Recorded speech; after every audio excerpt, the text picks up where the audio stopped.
tal? ¿Cómo está? Muy buenas noches. Mi casa es su casa, así que como siempre le digo, bienvenido, bienvenido a casa.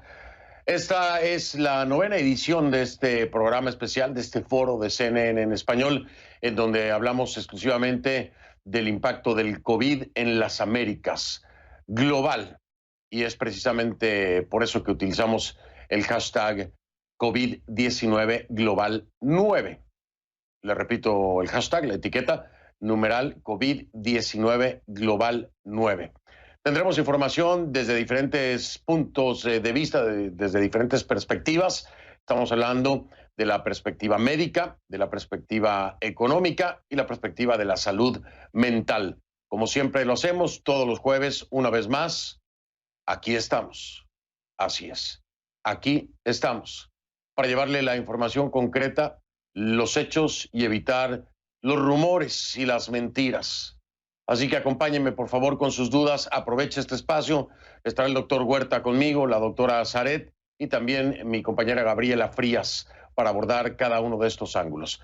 La etiqueta es numeral COVID-19 Global 9.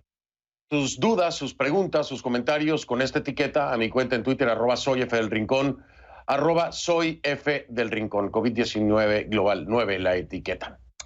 Estados Unidos se mantiene con mucha diferencia como el país con más casos confirmados de coronavirus y con más muertos.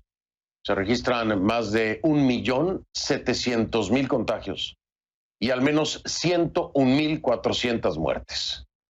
Fue el día de ayer, precisamente, miércoles, cuando se batió este triste récord de las 100.000 muertes. Pero hasta esta mañana, hubo que esperar para que el presidente Donald Trump se refiriera a esa penosa y altísima cifra, porque ayer no hubo ni siquiera un tuit. Ayer no dijo nada. Esta mañana, pues tuvo tiempo de tuitear y retuitear mucha crítica política, nada de autocrítica, por supuesto, ¿no? Y solo después de un aluvión de publicaciones con carga política, el presidente Trump expresó sus condolencias por los fallecidos en el tuit número 25, por cierto, número 25 de la mañana, hasta el día de hoy. ¿Qué decía el tuit de Trump? O qué dice, si lo quiere buscar, porque ahí está. Dice: acabamos de alcanzar el triste hito de los 100.000 muertos por la pandemia de coronavirus. A todas las familias y amigos de los fallecidos quiero expresar mi simpatía y amor por todo lo que esa gran gente representa. Dios les acompañe. Bueno, pues ahí está. El mensaje se dio hasta el día de hoy. Ayer estaban con la cabeza en el espacio, ¿no? Con el famoso SpaceX, que ni salió. Se pospuso para ver si este sábado las condiciones climatológicas lo permiten. Ni una palabra, por supuesto, de si se pudieron evitar tantas muertes. No esperábamos que lo dijera, ¿no? Él es fiel a su discurso. Dice que hubieran sido millones de no ser por las medidas de su administración. En cualquier caso, nadie quiere que ese triste récord mantenga su vertiginoso ascenso, ¿no? Todos queremos que ese récord pare. Entonces, ¿cómo minimizar futuras tragedias? Sobre todo en esta etapa de reapertura. Las personas deberían socializar al aire libre, según los científicos, ya que el virus se propaga con mayor facilidad en espacios cerrados. Aunque eso sí, evitando las aglomeraciones, esto es muy importante. Sin embargo, el riesgo siempre va a existir porque el virus puede propagarse por el habla. Por eso usar mascarilla es crítico, como también lo es mantener la distancia de seguridad de 6 pies o 2 metros. Pero miren, la distancia no es lo único y quizá no sea lo más importante. No, como nos explica Michael Roa, la mascarilla, esa misma mascarilla que el presidente Trump se resiste a usar y que en este y muchos otros países se tardó demasiado tiempo en ser exigido su uso. Bueno, pues esa mascarilla que Trump no quiere usar, y tampoco el vicepresidente Pence, en fin, esa mascarilla podría ser más importante que el distanciamiento social. Le explicamos por qué.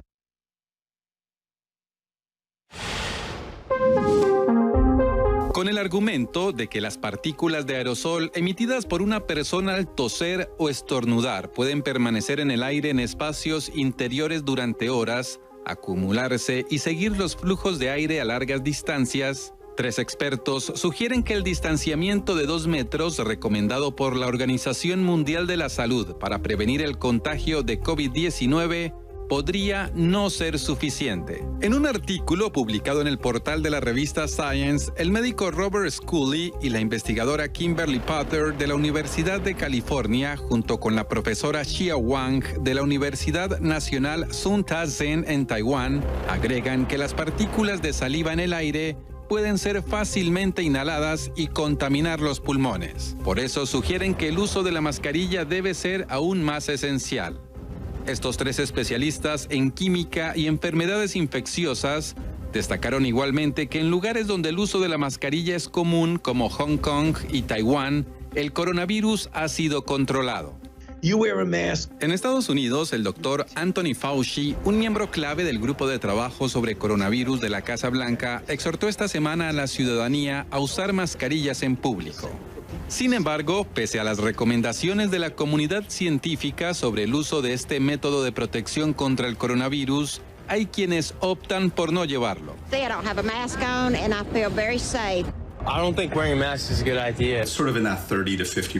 Entre el 30 y el 50% de los contagios se están produciendo por personas asintomáticas. Por eso insistimos en el uso de la mascarilla.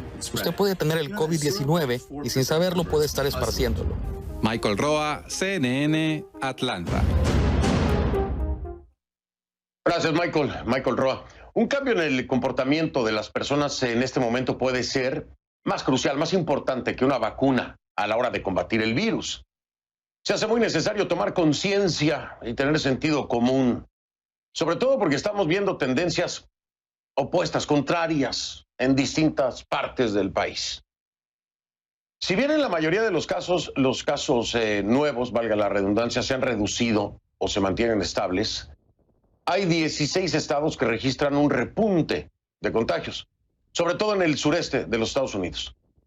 Para conocer la situación de primera mano, hacemos una ronda con nuestros corresponsales que nos acompañan desde Los Ángeles, Miami y Nueva York. Adelante. Soy Jacqueline Hurtado en la ciudad de Los Ángeles, en California. El condado de Los Ángeles ha sido el más afectado que cualquier otro condado aquí en el estado de California por la pandemia. Es por eso que las autoridades le están pidiendo a las personas que tomen medidas de precaución debido a que ya han empezado a abrir varios negocios aquí en el estado. Esta semana anunció el gobernador que las iglesias y otros negocios pueden reabrir si cumplen con ciertos requisitos, incluyendo el distanciamiento social. Y con la reapertura de varios lugares, los funcionarios de salud tienen temor de nuevos brotes y es por eso que le están pidiendo a los californianos que usen las máscaras, eviten lugares donde hay mucha gente y mantengan la distancia. También han reportado las autoridades que la mayoría de las personas que se han contagiado aquí en el estado con este virus han sido los latinos. Y ese contagio entre los latinos se debe a que ellos son los trabajadores esenciales que trabajan en la fuerza laboral, como en construcción, restaurantes, tiendas, entre otros sectores. Hasta el momento, 3,973 personas aquí en California han perdido la vida por el COVID-19. Jacqueline Hurtado, CNN, Los Ángeles. Hola Fernando, ¿cómo estás? Gusto de saludarte. Este miércoles reabrieron los restaurantes en la ciudad de Miami y también la ciudad de Miami Beach. Había mucha expectativa por parte de los empresarios y también de los gerentes de estos restaurantes y la verdad es que el público no respondió en el caso de Miami Beach. Había muy poca gente en las calles manejando y también sentada en los restaurantes a eso de las 6, 7, 8, 9 de la noche. Una jornada que terminó con mal sabor para muchos empresarios en el día de ayer. Pero también ellos tienen todas sus fichas y sus esperanzas puestas en el próximo lunes 1 de junio, cuando se van a reabrir las playas y también los hoteles de Miami Beach. Creen que puede venir mucha gente de otras partes de los Estados Unidos a hacer turismo doméstico, ya que están imposibilitados de salir del país de momento. A esta hora de la noche, los fallecidos, según Johns Hopkins University, aquí en el condado de Miami-Dade, ascienden a 17.225 y los muertos ya están en 655. Esto es lo que está pasando acá en la ciudad de Miami. Regreso contigo al estudio, Fernando. Soy María Santana en la ciudad de Nueva York y aunque el resto del estado ya se encuentra en una primera fase de reapertura, la Gran Manzana es la única región que aún permanece en pausa. Este jueves, el alcalde Bill de Blasio, sin embargo, dio detalles por primera vez sobre cuándo y cómo podría ser este proceso de reactivar la economía de la ciudad. Dijo que espera poder dar inicio a una primera etapa de reapertura durante la primera o segunda semana de junio. Como parte de este plan, unas 200 a 400 mil personas podrían regresar a sus lugares de trabajo, ya que piensa reanudar las obras de construcción y de ventas al por mayor y en las tiendas de muebles y ropa. Dijo además que el transporte público aumentará el servicio durante este tiempo para dar cabida a más personas. Pero el alcalde advirtió que los negocios que reabran en esta etapa tendrán que limitar la capacidad dentro de sus establecimientos en un 50% y que deben cumplir aún con las medidas de distanciamiento social que han sido establecidas. Dijo que cualquier negocio que no cumpla con estas reglas o que reabra sin ser elegible enfrentará multas u otras consecuencias más severas. Más de 200,000 personas han sido diagnosticadas con coronavirus en la ciudad de Nueva York, el mayor número en todo el estado y el país. Por eso el alcalde dice que hay que tener paciencia, que este será un proceso largo y lento. María Santana, CNN, Nueva York. Gracias a Jackie, José Manuel y a María Santana, nuestros corresponsales. Esta negra cifra de las 100,000 muertes, bueno, más de 100,000 muertes en Estados Unidos, llega acompañada de otro alarmante número. Sí, la otra pandemia, le digo yo, siempre se lo he dicho, ¿no? El tema económico, el desempleo. Son más de 40 millones de personas que se han quedado sin trabajo en este país. Otros 2,1 millones presentaron la solicitud por desempleo solo la semana pasada. Y 1 de cada 4 estadounidenses no puede mantenerse a sí mismos o a sus familias. 1 de cada 4. Esa inseguridad laboral, ansiedad y miedo se replican, por supuesto, a mayor escala en América Latina y el Caribe, en donde el impacto socioeconómico de la pandemia podría dejar a unos 14 millones de personas en inseguridad alimentaria severa durante este año. Estoy de acuerdo con estimaciones del Programa Mundial de Alimentos de Naciones Unidas. Por eso, muchos están pendientes de la evolución del virus. Y para que usted esté bien informado en este espacio, como lo hacemos todas las noches, repasemos entonces los números en nuestra región. Iniciamos por orden alfabético. Vamos con Argentina, que tiene más de 14,700 casos y 508 fallecidos. Más de 14,700 casos y 508 fallecidos, esto en Argentina. Bahamas tiene 100 contagios y 11 muertos, es lo que reportan. En Belice, 18 contagios y 2 muertes. Bolivia, me llega ahora la actualización, permítame un segundo para que le dé la cifra más reciente. De Bolivia estamos hablando en este momento de 8,387 casos y 293 fallecidos. 8,387 casos en Bolivia y 293 fallecidos en la más reciente actualización. De ahí me voy entonces al epicentro regional de la pandemia, que es Brasil. Hay más de 438,200 casos y 26,754 muertos en Brasil. Nos vamos a Chile, que tiene más de 86,900 contagios y 890 defunciones. Colombia confirma 25,366 personas infectadas y 822 fallecidos. En Costa Rica se llegó al millar de contagios y se mantiene con 10 muertes. En Cuba el Ministerio de Salud reconoce 1,983 infectados y 82 decesos, es lo que se reconoce por parte del régimen allá en Cuba. En Ecuador la cifra oficial es de 38,471 casos y 3,313 muertes. De ahí nos vamos a El Salvador, en donde hay 2,194 casos confirmados y 39 defunciones. Guatemala registra 4.348 casos y 80 fallecimientos. En Haití suman más de 1.300 contagios y 34 muertes. Honduras más de 4.600 casos y al menos 194 decesos. Y en Jamaica se reportan 569 positivos y 9 muertos. De ahí nos vamos con México. México acaba de actualizar a 81.400 contagios y 9.044 defunciones. Andrés Manuel López Obrador insiste, dice que ya se domó al coronavirus. En fin, ¿qué le puedo decir? En Nicaragua el régimen reconoce, Ortega Murillo por supuesto, 759 casos y 35 muertes, de acuerdo, le repito, al régimen de Ortega Murillo. Panamá cuenta con más de 12.100 casos y 320 fallecidos. Paraguay alcanzó los 900 contagios y 11 decesos. Y en Perú suben los contagios hasta 141.779 y hay 4.099 muertes. En Puerto Rico se reportan 3.486 casos y 131 fallecidos. República Dominicana superó los 16.000 contagios y suma 485 muertos.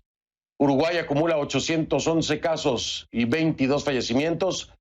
Y en Venezuela, según el régimen de Maduro, 1.327 casos confirmados y 11 víctimas mortales. Les subrayo, como todas las noches, de acuerdo al régimen de Maduro. Vamos a hacer una pausa en este especial. Regresamos con este tema de la apertura en los Estados Unidos. ¿Esto puede ser más riesgo para un segundo brote? ¿Qué hay sobre esta cifra de más de 100.000 muertos? Y por supuesto, el ángulo médico con el doctor Elmer Huerta y sus preguntas a continuación. Ya regreso.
Le doy la bienvenida, como siempre, con mucho gusto y agradecimiento al doctor Elmer Huerta, experto en salud pública y profesor de la Universidad Washington. Doctor Huerta, siempre un placer recibirlo. Gracias por acompañarnos de nueva cuenta en nuestro acostumbrado especial de los jueves. Bienvenido. Fernando, buenas noches, encantado de saludarte también y buenas noches a todos. Gracias, doctor Huerta. Iniciemos, si le parece, con esta cifra que se alcanza el día de ayer, tristemente, 100.000 muertos. Hoy son más de 100.000 muertos en los Estados Unidos.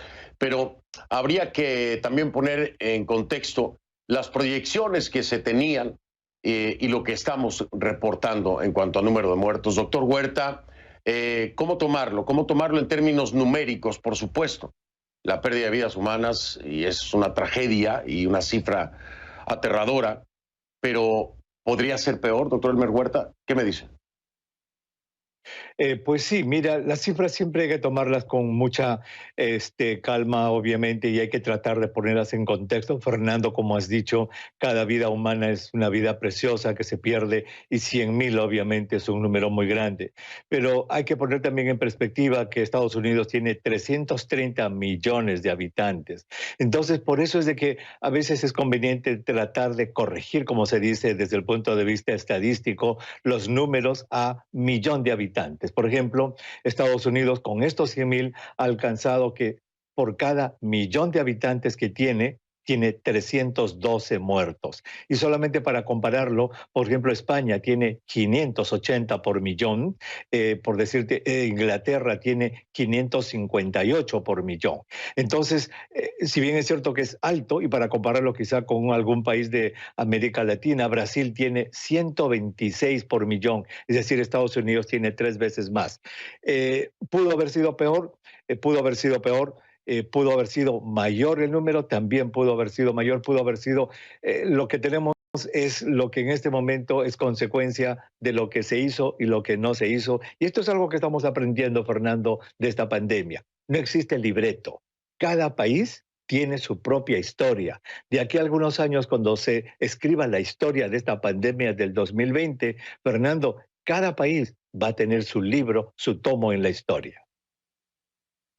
Sobre todo, espero que más que un libro y un tomo en la historia, se tengan las capacidades de atender la salud pública en todo el mundo, acorde a lo que pudiéramos volver a enfrentar en un futuro. Hay sistemas de salud que estaban prácticamente abandonados en diferentes países latinoamericanos y esto ha provocado y complicado precisamente esta pandemia en nuestros países, tristemente. Atender la salud pública y tener una salud pública, una estructura sólida, debe ser una prioridad después de esta experiencia. Espero que así sea.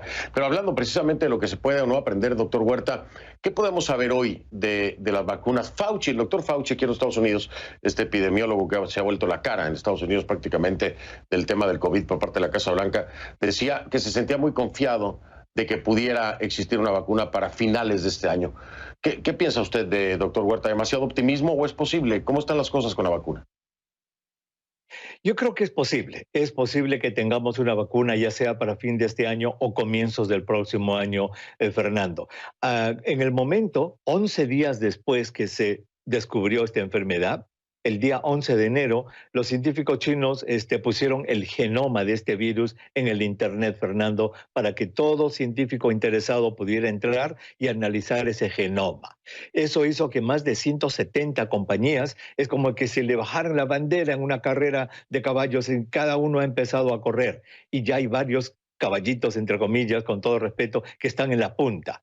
Hay dos grupos, el grupo de aquí de Estados Unidos, que lidera el doctor Fauci en su instituto, y el grupo de Oxford en Inglaterra. Son los dos grupos, digamos, que están liderando. ¿Y sabes por qué, Fernando? Porque ellos estuvieron trabajando ya en la vacuna contra el MERS y contra el SARS. El SARS desapareció, el MERS no desapareció, pero no da muchos casos por año, de tal modo que ellos guardaron su vacuna contra esta enfermedad, la guardaron en el anaquel. Cuando salió este virus, que es un coronavirus igual del que el MERS, dijeron, caramba, ¿qué tal si le cambiamos algunas piezas a esto que ya hemos hecho y lo probamos? Y ¿sabes qué? Funcionó, Fernando, de tal modo que ellos están muy adelantados más que el resto. Pero mira, Fernando, de tener la vacuna hecha es solamente la primera parte. Como yo le digo a los oyentes o a los televidentes a través de CNN en español, ¿cuándo llegará, por ejemplo, la vacuna a Medellín, o a Quito, o a Carabalí en Arequipa, o a San Juan de Mendoza? ¿Cuándo? Es decir, lo que viene después que se descubra la vacuna va a ser tan gigantesco como el descubrirla, la distribución y el que llegue a 6.000 millones de personas, Fernando. Sí, por supuesto. Hay que hacer esa proyección, doctor Elmer Huerta. Gracias por traerlo a la mesa, porque era lo mismo que estaba yo pensando. Muy bien. Se descubre, prodúcela y repártela por el mundo. Las capacidades de producción tienen que ser impresionantes. Eso va a llevar un tiempo. Oiga, doctor, las pruebas serológicas, estaba por ahí viendo que no necesariamente son así como que tan confiables. ¿Qué hay acerca de esto? Fernando, esto es algo sumamente importante. Dos noticias salieron el día de ayer que ponen un poco de nube negra sobre esto que se estaba haciendo con las pruebas. Recordemos que hay dos tipos de pruebas, Fernando. La prueba molecular o genética, es la que se hace en la nariz, con el hisopo en la nariz y que vemos en la televisión. Esa descubre el virus. Esa es molecular o genética. Y la otra que se hace en la sangre, que sirve para descubrir los anticuerpos que se han creado en respuesta al virus que te invadió. Una descubre el virus y la otra la consecuencia del virus. Estos dos son instrumentos muy poderosos, no solamente para hacer diagnóstico y saber lo que tiene el paciente, sino, Fernando, desde el punto de vista de salud pública, porque con la combinación de estas pruebas se puede seguir a la pandemia, saber en qué región está, dentro de la región, en qué provincia, dentro de la provincia, en qué barrio se puede seguir haciendo este tipo de pruebas. La noticia viene mala el día de ayer. El CDC de Estados Unidos, los Centros para la Prevención y Control de Enfermedades, Fernando, informan de que la mitad, 50% de estas pruebas serológicas que se hacen en la sangre tienen falsos negativos, la mitad. Y el departamento de Johns Hopkins, aquí en Baltimore, informa que la prueba molecular o genética también tiene entre 20 y 30% de falso positivo, o falso negativo, perdón. Wow. O sea, te dice que no hay nada cuando en realidad hay algo. Entonces, Fernando, esto es un golpe fuerte para todo el mundo, porque lo que se pensaban que eran poderosos instrumentos de salud pública van a enlentecer un poco el control de esta enfermedad.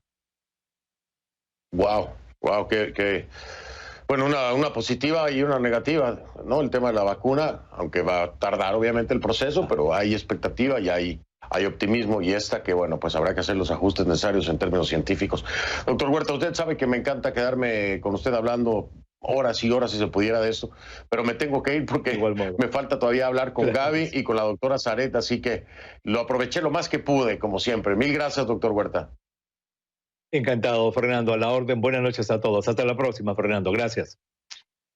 Buenas noches, todo el cariño y todo el agradecimiento, por supuesto, siempre para el doctor Elmer Huerta, experto en salud pública y profesor de la Universidad Washington.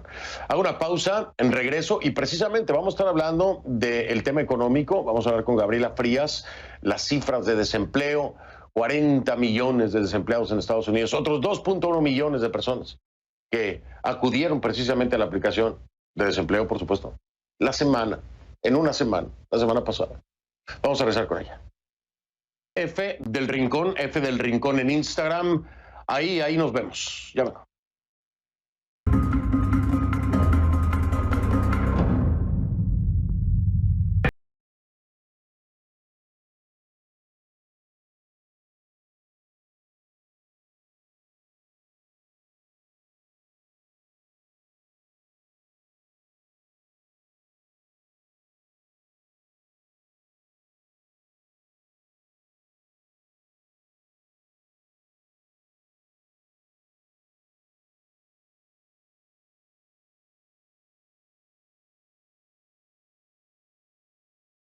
Como siempre, mi casa es su casa. Gabriela Frías de Portafolio Global, que nos acompaña ya. Mi Gaby, ¿cómo estás? Buenas noches, saludos allá en casa.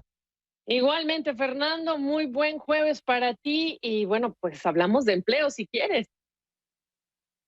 Bueno, pues no nos queda de otra, porque 40 millones de desempleados en Estados Unidos es un número que hay que hablar, mi Gaby.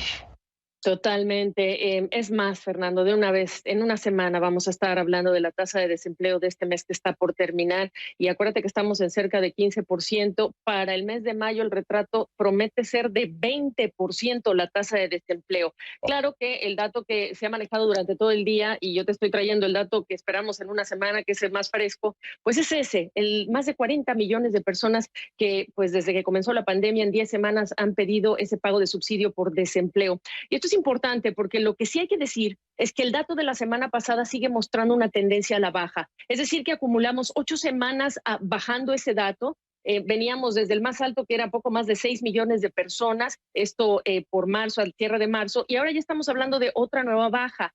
Respecto de la semana previa, la baja es más pequeñita, 300,000. En ese nivel se redujo. Antes hablábamos de bajas más pronunciadas, pero lo cierto es que viene a la baja, Fernando. ¿Qué significa esto? Nos debemos alegrar. Todavía es difícil decir, como dicen por ahí, una golondrina no hace verano. Entonces hay que confirmar que esto no tiene que ver con que las personas no logran tener este subsidio porque no presentan bien su formulario o porque hay problemas técnicos. El caso de la Florida, por ejemplo, donde tú te encuentras, es uno de los más señalados en todo el país. De hecho, le llaman un repeated offender, porque hay personas, miles de ellas, que están acusando a la autoridad de que no han recibido su subsidio por desempleo. Y además la Florida no te da 26 semanas en promedio como hacen otros estados, te dan 12 semanas. Así que tienes este gran problema, Fernando, de estos subsidios por desempleo. El dato de las solicitudes continuas también bajó a 21 millones de personas y bajó en casi 4 millones. Tampoco podemos decir que esto ya es definitivo, pero lo que sí puede significar también, está reflejada la Florida ahí y está California, y ahí todavía tenemos dificultades para interpretar si esto implica que estas reaperturas, Fernando, se están reflejando totalmente en este descenso que estamos viendo en las solicitudes de subsidio por desempleo. Recordarte nada más que estamos en momentos de estímulo, hasta 39 semanas de estímulo que está dando la autoridad, normalmente son 26, así que en total se alarga por 13 para una persona que recibe del Estado, las puede recibir otras 13 semanas, Fernando, y si se acaba eso, bueno, pues está también los $600 que da el Congreso después de que aprobó esta ley CARES Act, y de ahí se parte todo este periodo de 39 semanas que una persona puede percibir estos recursos. Ahora, Fernando, muy importante, las reaperturas que estamos viendo, las reaperturas no significan reingreso de los trabajadores. Esto lo quiero subrayar, porque aunque estemos viendo este nivel de reapertura, Fernando, que nadie se vaya con la finta creyendo que la fotografía va a ser igual a los tiempos del pre-COVID. Se estima 30 millones de empleos perdidos en total durante esta pandemia y solo 1/3 que van a estar regresando paulatinamente a lo que serían los lugares de trabajo. Así que el retrato del desempleo, si tú agregas esto y retiras los estímulos que da el Congreso, Fernando, entonces veremos la realidad y será mucho más cruda de lo que hoy estamos contando. Oye, Gaby, una pregunta. Porque las ayudas muy bien son necesarias en este momento, pero ¿cuál es el peligro de estas ayudas? Es decir, por supuesto, el tema de los fondos, ¿no?, que tiene el gobierno federal, pero ¿hay otro tipo de peligros con estas ayudas a futuro? Pues mira, en el tema de los peligros, de lo que hablamos es el desincentivo para que un trabajador salga y busque empleo. Y eso lo están reportando en todo el país, muchísimos casos. Por ejemplo, a una jovencita estudiante que trabajaba como mesera en algún restaurante, ahora se ha quedado sin trabajo y está recibiendo más dinero de lo que está ganando en un restaurante. Por lo tanto, el incentivo para salir y regresar al trabajo es muy reducido porque el gobierno la tiene pues prácticamente financiada, y hay jóvenes que incluso pueden encontrar estabilidad financiera a partir de estos subsidios que se van a acabar. Pero esto lo que está haciendo es que algunos empresarios estén ya prácticamente diciendo que este ya se convirtió en un problema en cierto sentido, porque no hay el incentivo, hay un desincentivo para que los trabajadores regresen al centro de trabajo. Y eso es importante, Fernando, porque la gente sí necesita el empleo, no es el caso generalizado, pero para que los empleadores digan que están teniendo problemas, bueno, pues hay que apuntar directamente a este beneficio que en algunos casos supera lo que un mesero ganaría. Fíjate que ahora que me estás haciendo, me estás dando la perspectiva del contexto, y me viene a la mente exactamente el escenario con una persona que trabaja en donde yo vivo, y le decía, bueno, ¿cómo están las cosas? ¿Cómo está el trabajo? Y me dice, es que está mal, está mal. Hay gente que gana más dinero hoy con las ayudas que le están dando que lo que ganaba. Están tranquilos en su casa, ganando más dinero del que estaban ganando, y por supuesto no están preocupados por tener trabajo. Justo lo que me acabas de explicar, ¿no? Pero te lo digo como una experiencia personal porque lo platiqué así, ¿no? De tú a tú en un cruce casual, cuando tuve que bajar a algo a verificar algunas cosas de la administración del edificio, y ahí me lo comentaba. Es una realidad, aquí en la Florida está pasando mucho. Oye, yo me tengo que ir, mi Gaby, pero te quiero mandar un fuerte abrazo, me da gusto verte bien, que sigas en casa. Y ya sabes que desde aquí, cuando quieras, eres bienvenido. Aquí estamos, Fernando. Un fuerte abrazo también para ti. Gracias, mi Gaby. Gabriela Frías, de Portafolio Global, que nos da toda esta perspectiva y marco económico, que es tan importante. La otra pandemia, Gaby lo decía así, y yo la he acompañado siempre con esa definición. Así que la veremos entonces próximamente, mi querida Gaby, posiblemente mañana. Yo hago pausa, regreso. ¿Cómo lidiar? Este tema es recurrente, ¿no? Lo veo en redes sociales, en todos lados. ¿Cómo lidiar con la ansiedad? con la ansiedad en tiempos de reapertura. Hay mucha gente que no sabe manejarlo, ¿eh? Es un tema gravísimo para muchas personas. Para otros no lo es, pero hay que atenderlo, es un tema de salud mental. Voy a hablar con la doctora Marisa Saret de esto y otras cosas.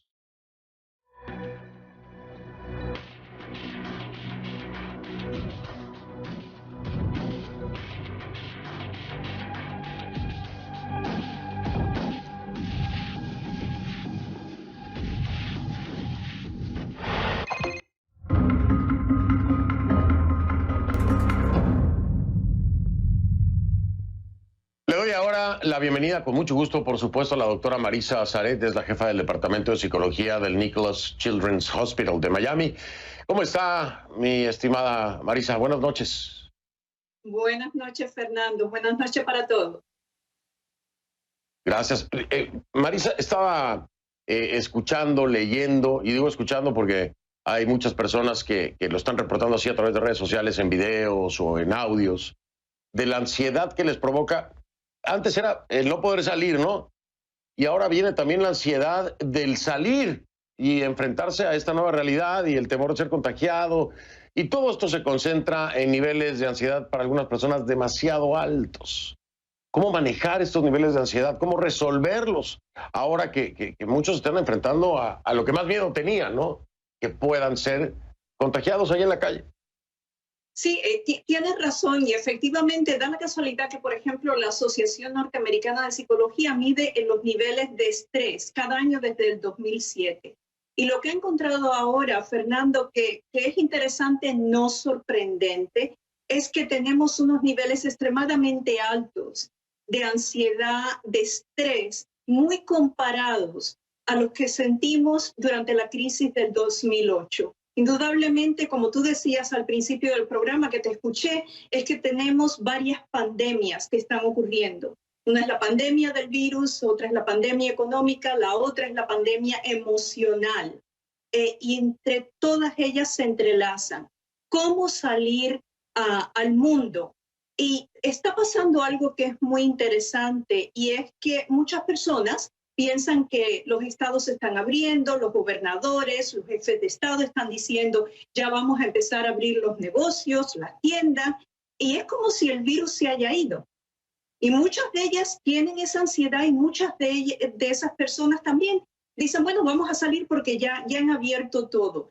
Lo importante es reconocer que el virus está presente. Lo importante es reconocer que las armas que tenemos en este momento son básicamente la que hemos llevado hasta ahora, que es el distanciamiento, que es chequearnos los síntomas que tenemos, la higiene y la mascarilla, extremadamente importante. ¿Cómo abrirnos al mundo? Poco a poco, Fernando. Mirando nuestro medio ambiente, en mi círculo, ¿qué peligros hemos tenido? ¿Hemos llevado una cuarentena perfecta o hemos tenido que salir a trabajar como le ha pasado a muchas familias? Ahora, cuando vamos a unirnos a otros círculos, ya sean los abuelos, los primos, los amigos, tenemos que hacer un inventario de qué es lo que está pasando en las diferentes familias, en las diferentes